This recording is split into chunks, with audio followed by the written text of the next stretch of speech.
Livro A Luz do Caminho, médio espanhola Amália Domingues Soler. Capítulo 22. As Flores do Espiritismo. Sempre que termina um ano, é costume nas casas de comércio fazer o balanço para ver se é maior o ativo que o passivo e saber exatamente se a empresa ganhou ou perdeu. Casa de comércio é a nossa vida e devemos, portanto, fazer também o balanço de nossas existências. Quando as árvores se despojam de sua verde folhagem, o céu se cobre com nuvens escuras. A brisa se transforma em forte ventania e tudo em torno de nós parece murchar. Nós que já faz alguns anos estudamos a filosofia de Kardec e somos adeptos da escola espiritista, é justo que ao terminar o ano, quando quase todas as árvores estão despojadas de flores, de frutos e de folhas, examinemos detidamente a árvore do Espiritismo e vejamos em que estado se encontra, se cresce viçosa ou se larvas da superstição, do fanatismo, da credulidade e do orgulho se apoderam de suas raízes e lentamente absorvem sua seiva. O Espiritismo é uma árvore gigante, seus ramos se estendem a tão longa distância que se pode dizer que fornecem sombra acolhedora a todos os povos deste planeta. Nem todos os seus ramos apresentam, porém, igual viço. Existem alguns que estão completamente secos, porque os espiritistas, os quais chamaremos de os jardineiros que zelam pela saúde da árvore do Espiritismo, não se esmeram em todas as localidades em cultivar a terra onde aquele que há de crescer e há de desenvolver sua ramagem, para com isso fornecer sombra à fatigada humanidade.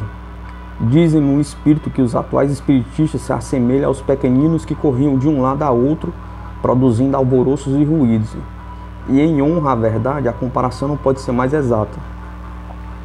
Com profunda pena escutamos os relatos de alguns espiritistas, porque vemos como compreender mal uma filosofia que brinda o homem com imensas consolações, esperanças convertidas em formosas certezas e horizontes ilimitados, onde a alma pode contemplar novas vidas, novas encarnações, nas quais o espírito pode aperfeiçoar-se por meio de sua perseverança em praticar o bem e instruir-se.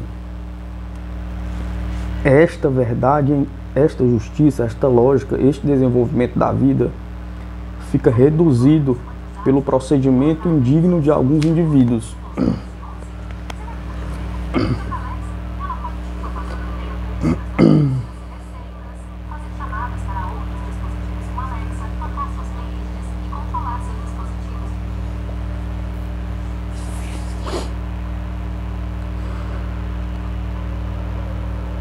Diz no espírito que os atuais espiritistas se assemelham aos pequeninos que correm de um lado a outro, produzindo alvoroços e ruídos, e em honra à verdade, a comparação não pode ser mais exata. Com profunda pena escutamos os relatos de alguns espiritistas, porque vemos como compreender mal uma filosofia que brinda o homem com imensas consolações, esperanças convertidas em formosas certezas e horizontes ilimitados, onde a alma pode contemplar suas novas vidas, novas encarnações nas quais o espírito pode aperfeiçoar-se por meio de sua perseverança, em praticar o bem e instruir-se.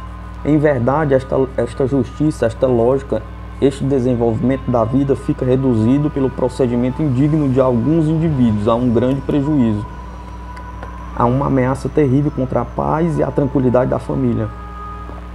A comunicação dos espíritos é a vida e é a morte. É a vida quando não se abusa dela, quando não queremos utilizá-la para granjear riquezas, quando não se falsificam as comunicações, vendendo-as como qualquer mercadoria, quando não se entrega de corpo e alma às ordens dos espíritos, quando não se abdica da vontade e se conserva em toda a sua pureza o livre-arbítrio. Então, a voz dos espíritos, falando em sentido metafórico, é verdadeira, a voz de Deus. É a prudente advertência, é o bom conselho, é a instrução paternal. É tudo quanto pode desejar o homem para viver resignado no meio das misérias e tribulações humanas. O contrário é o aniquilamento, é o enfraquecimento, é a abdicação de todos os nossos direitos naturais, quando endeusamos os espíritos, quando acreditamos que suas palavras são infalíveis e que os seus menores desejos temos de satisfazer sem lhes opor a menor resistência. Essa obediência absurda dá lugar à obsessão, isto é, a abdicação de nossa vontade, pois quem assim age não dá nenhum passo sem consultar o espírito familiar. E essa dominação absoluta e esse estado de servidão segue-se a subjugação, situação muito triste e humilhante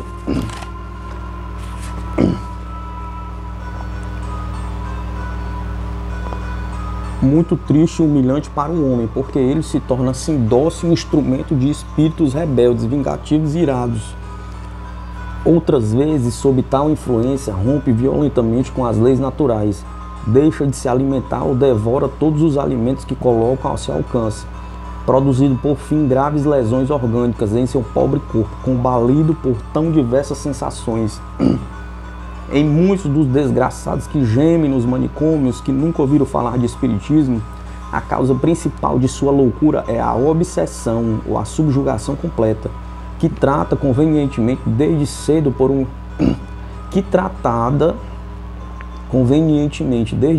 um espiritista bem preparado e que soubesse fazer uso do magnetismo, poderiam ser erradicadas. Os ignorantes dizem: o espiritismo produz a loucura. Que aberração! O espiritismo, ao contrário disso, é um meio seguro e eficaz para curar os distúrbios mentais. Se o estudarmos com prudência e a praticarmos com cordura,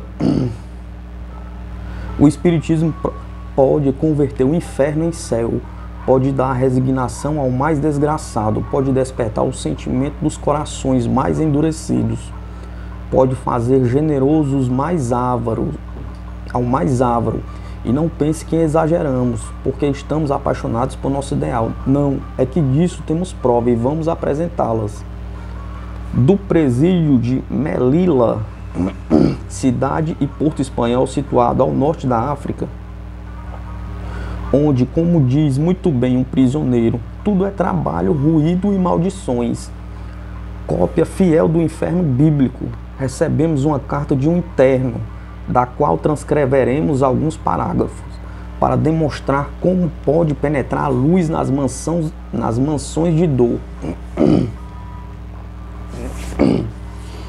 Confesso sem rubor que durante a leitura de suas cartas me senti tão impressionado que as lágrimas insistiam em saltar dos meus olhos, quando pressentia que estava seco o manancial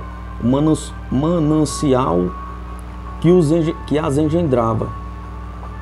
Mas se tal descobrimento me encheu de felicidade por um instante, redobraram logo as penas de não poder desafogar meu triste coração, porque sob esta atmosfera infeccionada, pela qual o pranto é qualificado de fraqueza ou covardia, esta dupla prisão da alma acarreta a dor produzida pelos padecimentos da matéria e origina a tristeza que gera normalmente o mais horrível desespero. Só o luminoso farol da divindade pode evitar a um ser em tal estado naufrágio, preparado no tormentoso mar das paixões pelo espírito equivocado.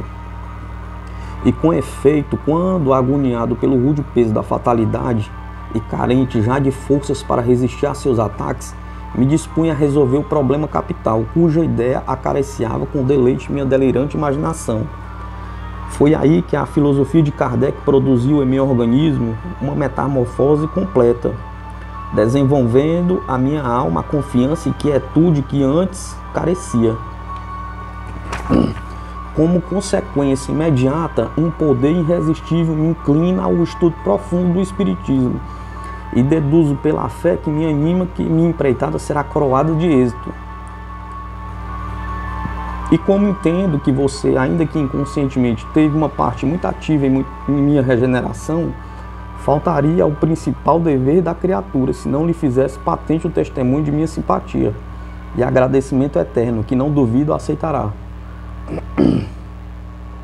Do presídio de Alhucemas recebemos também uma atenciosa carta em que o missivista nos disse, entre outras coisas, o seguinte: estes infelizes condenados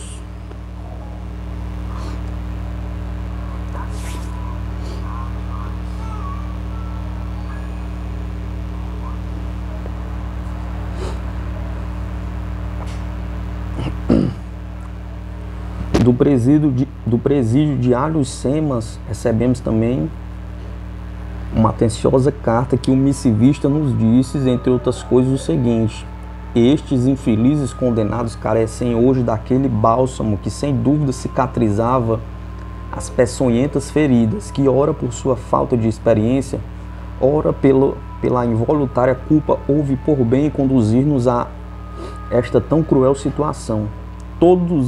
Todos então me suplicam que revele à Senhora o profundo sentimento que lhes causa passar seus contínuos momentos de lazer sem poder ler a luz do porvir, em cuja doutrina acreditam firmemente. Deixará de ser uma ação sublime converter um inferno de infortúnio? Pergunta. A Senhora dará 1000 vidas para que a Senhora daria 1000 vidas para que a Senhora visse como estão todos neste momento agrupados ao redor de minha mesa, dizendo que, custe o que custar, até se privarão do vício de fumar, para comprar livros dessa doutrina, que uma grande parte desses confinados aceitam de coração. Acreditamos que já transcrevemos o suficiente para demonstrar que na árvore do Espiritismo alguns de seus ramos se cobriam de flores, visto que sua saudável doutrina penetrou nas masmorras, nos calabouços, entre essas multidões de espíritos rebeldes, que se algumas vezes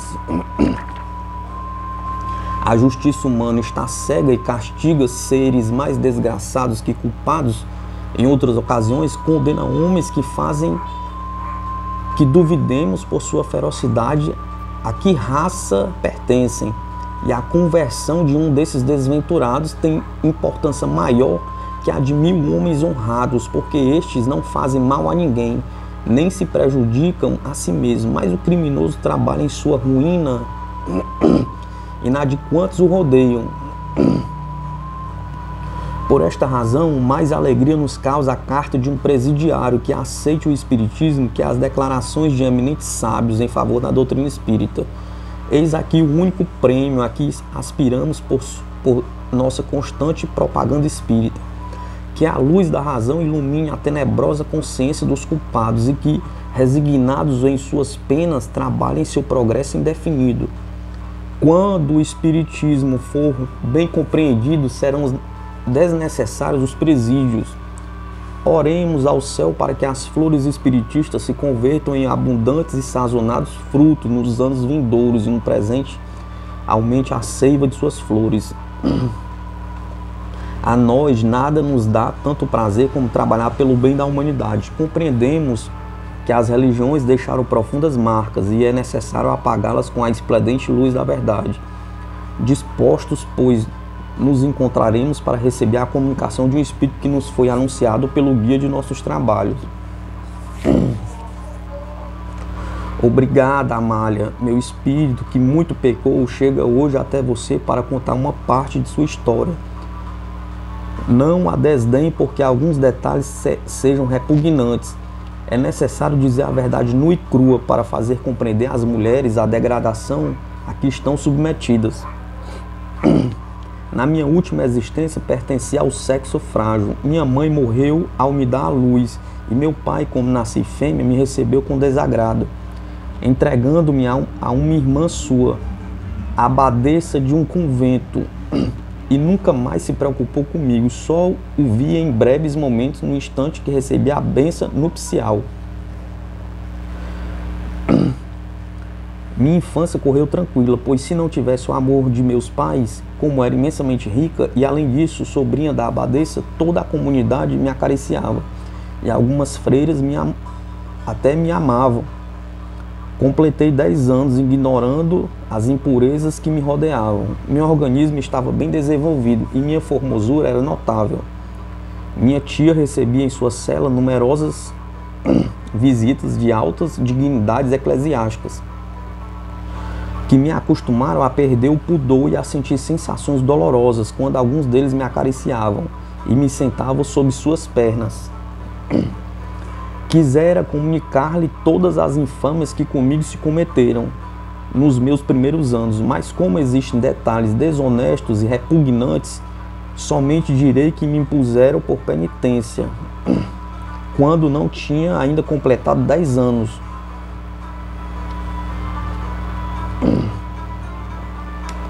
Que descesse à cova do Santo Sepulcro e ali me desnudasse e me ajoelhasse sobre o duro solo com os braços em cruz, permanecendo 2 horas naquela incômoda postura, quando eu, obediente e resignada, mas tremendo de medo, desci à cova, qual não foi o meu assombro quando escutei a voz do arcediago de São Justo, que sempre me fez apaixonadas carícias na cela de minha tia, e que naqueles instantes me disse: não tenha medo, fui eu quem a acusou e quem pediu esta penitência para você, com o objetivo de dizer-lhe o que faz muito tempo sinto por você. E aquele homem começou sua infernal tarefa de prostituir de uma vez meu corpo e minha alma. Fui perdendo lentamente esse aroma divino que envolve a mulher quando conserva sua pureza e ostenta todos os encantos da formosa juventude, adquirindo em troca tão refinada hipocrisia que quando saí do convento aos 17 anos para me casar com um ancião conde de La Fuente, todos os convidados comentaram sobre minha castidade, e foi preciso que o arcediago de São Justo me obrigasse a receber as carícias de meu esposo, porque eu me obstinava em conservar meu recato. E meu esposo, olhando-me com verdadeiro enlevo, dizia para o meu sedutor: essa menina é um anjo, quase dá pena convertê-la em mulher. Quanto mal me fizeram aquelas palavras de meu marido, a mim que era um ser verdadeiramente prostituído, que tinha visto com prazer as mais repugnantes obscenidades. A nobre confiança daquele ancião me ruborizou e lancei um olhar quase de ódio àquele homem que me descaminhou, e entrei na câmara nupcial chorando de vergonha e de remorso, pranto que o conde atribuiu à timidez. Que noite horrível foi minha noite de núpcias! As delicadas atenções do conde, suas reflexões sobre a imperiosa necessidade de unirmos os dois sexos para a multiplicação da espécie humana, suas bondosas perguntas, tudo era um tormento para mim, que estive a ponto de lhe revelar quem era eu.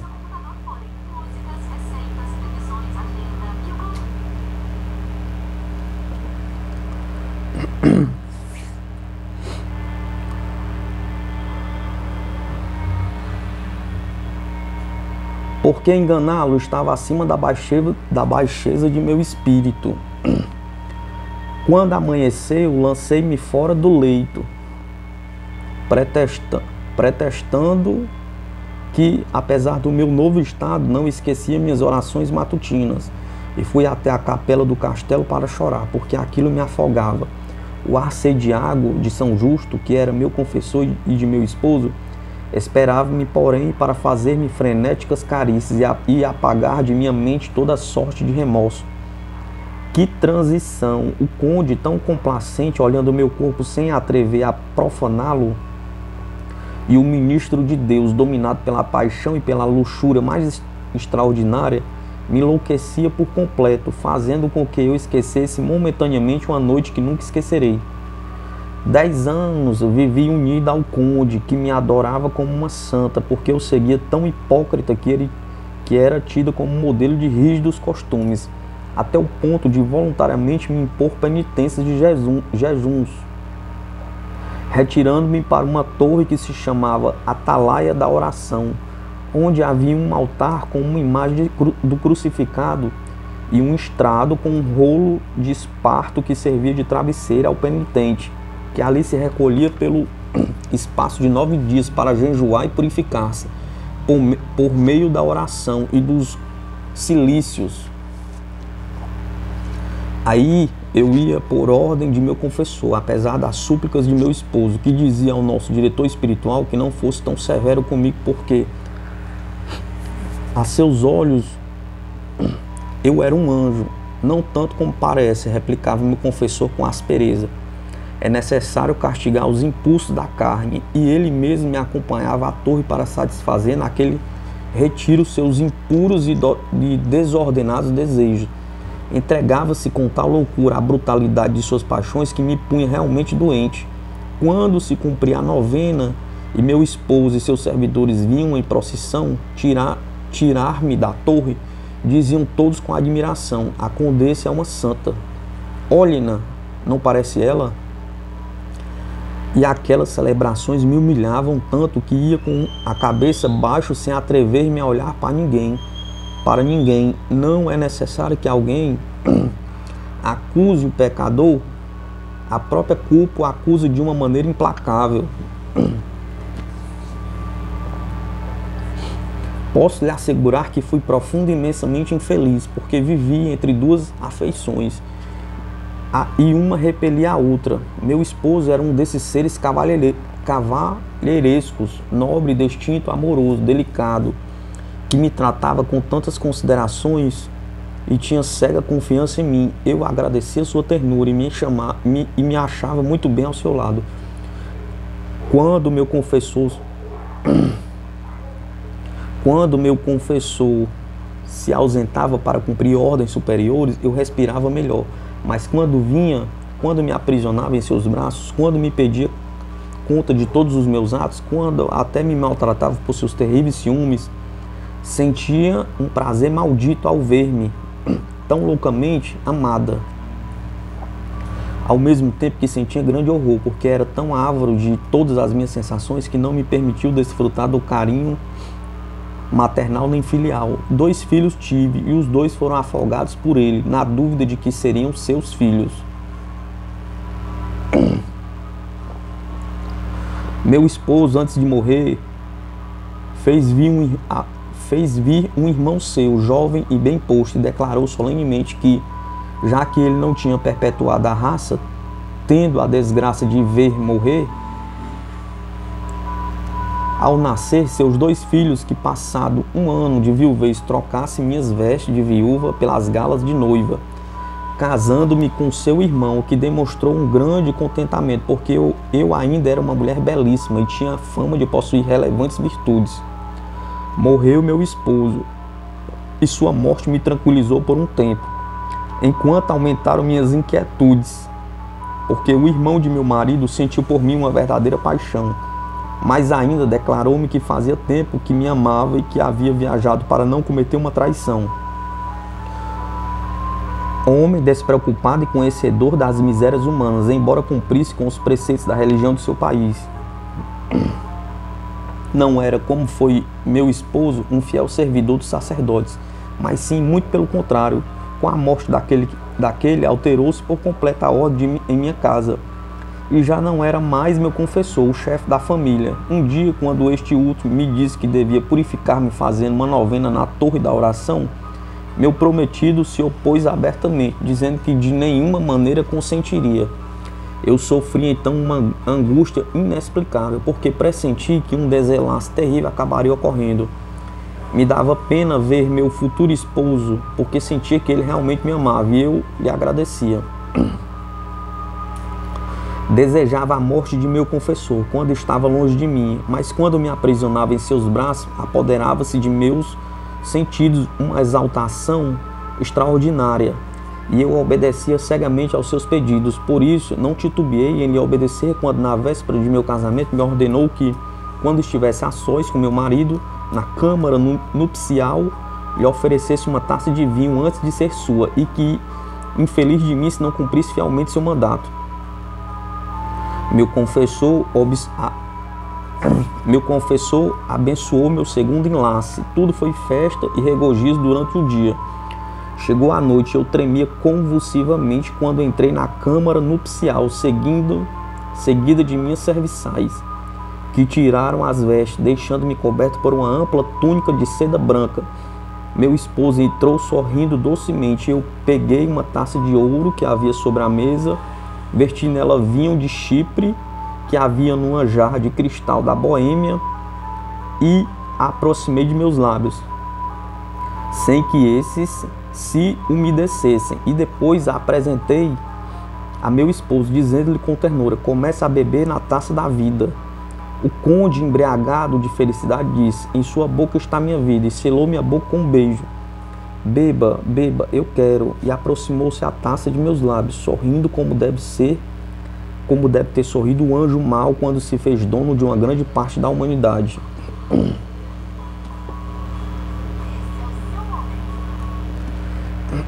O conde bebeu rapidamente o saboroso licor e me apertou contra o seu peito com um gesto delirante. Mas logo meus braços se afrouxaram, comprimiu a testa com as mãos, quis falar, quis gritar, mas foi tudo em vão. Caiu sobre o tapete macio sem exalar um ai, ficando com os olhos desmesuradamente abertos. Sua boca se cobriu de espuma sanguinolenta e sua agonia foi horrível em seu espantoso mutismo. Como o meu confessor apareceu lentamente, ao vê-lo, o conde estremeceu convulsivamente, quis levantar-se, quis gritar, mas não pôde. Seus olhos pareciam que ia sair de suas órbitas quando viu manchar-se o tálamo para ele preparado, quando me viu oferecer carícias a seu miserável assassino. Que segunda noite de núpcias, quanta infâmia, quanta degradação. Na manhã seguinte, saí de minha câmara, dando gritos horríveis e pedindo socorro. Meu confessor foi o primeiro que acudiu aos meus lamentos e me fez retirar dos meus aposentos de viúva, enquanto ele, com maior gravidade, fez frente a todos os hóspedes que enchiam o castelo. E as grandes caças e os animados festins se converteram em suntuosos funerais, até que assisti coberta com negros véus, rodeada por meus servidores, lançando tristes ais, não de dor, mas sim de um horrível e de um espantoso remorso. A imagem de meu segundo esposo se apresentava ameaçadora, seus olhos lançavam chamas, sua destra sustentava uma taça de ouro, e enlaçada em seu braço havia uma enorme serpente, cujo olhar me atraía. Eu ia me aproximando até tocar a taça com seus lábios, então sentia correr por minhas veias chumbo derretido.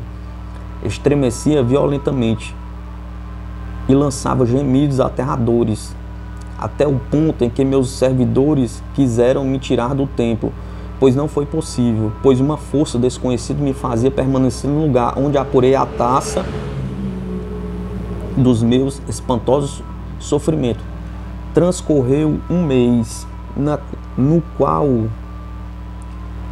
qual nenhuma só noite descansei tranquila. Meu confessor queria fazer-me esquecer com suas carícias os meus remorsos. Dizia-me que Deus era uma quimera, que a morte era o descanso eterno, que os mortos não apareciam, que eram delírios de minha imaginação o que eu via, que as religiões eram uma farsa, que não havia imagens sagradas, que não havia prêmios nem castigos. Mas foi tudo inútil. A sombra do meu segundo esposo, do infeliz Leontino, me perseguia implacável. E aproveitando alguns dias de ausência do meu malvado confessor, a quem cheguei a odiar com toda a minha alma, corri a atirar-me aos pés do cardeal Jacobini, e lhe pedi que reunisse seus vários companheiros. E diante de mais de 20 cardeais denunciei todos os crimes que havia cometido o meu confessor e eu, visto que fui sua cúmplice por amor satânico primeiro, por temor depois, pedindo que nos desse a morte, ele como égere, como assassino, a mim como adúltera, e braço executor de sua vingança. Todos me escutaram em silêncio, e como eu era de uma família muito poderosa, se limitaram a me dizer que a dor que me havia feito perder o juízo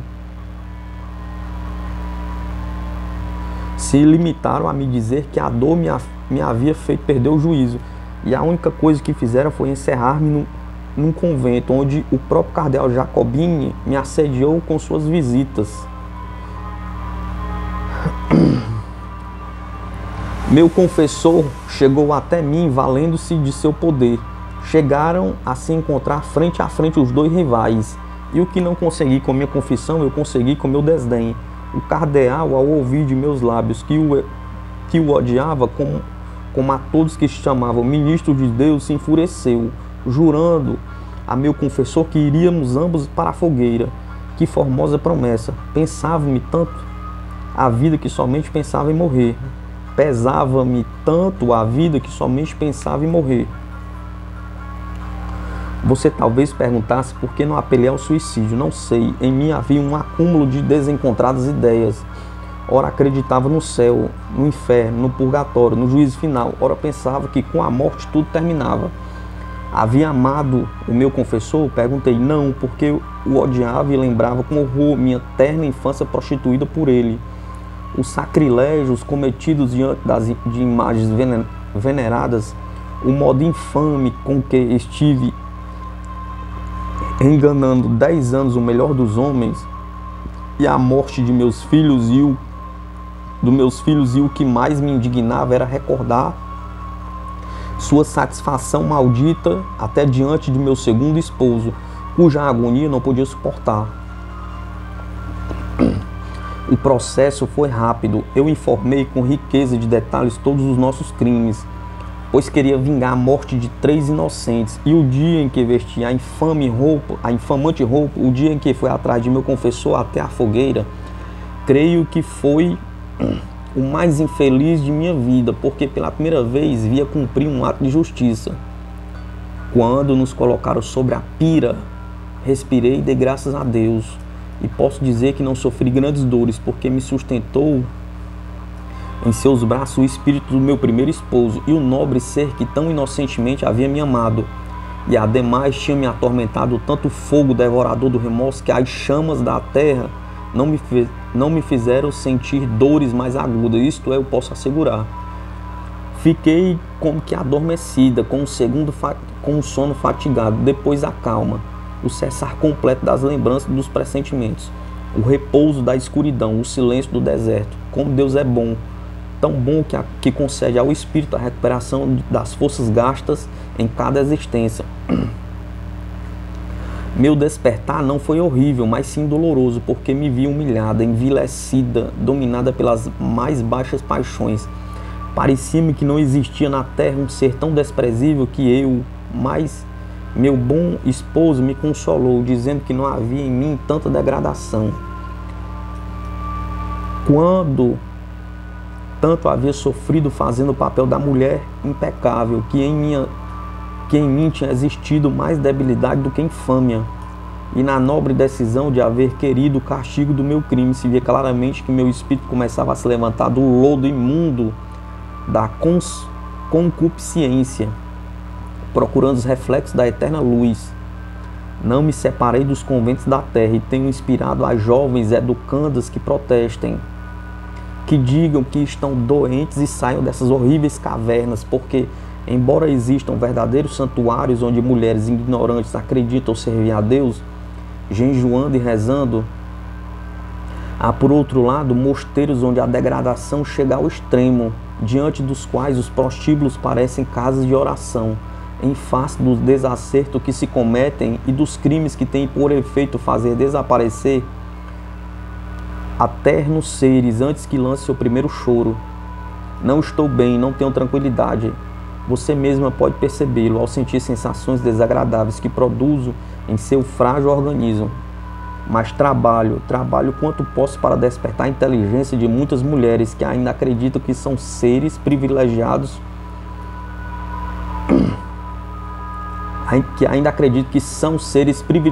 os servidores dos templos.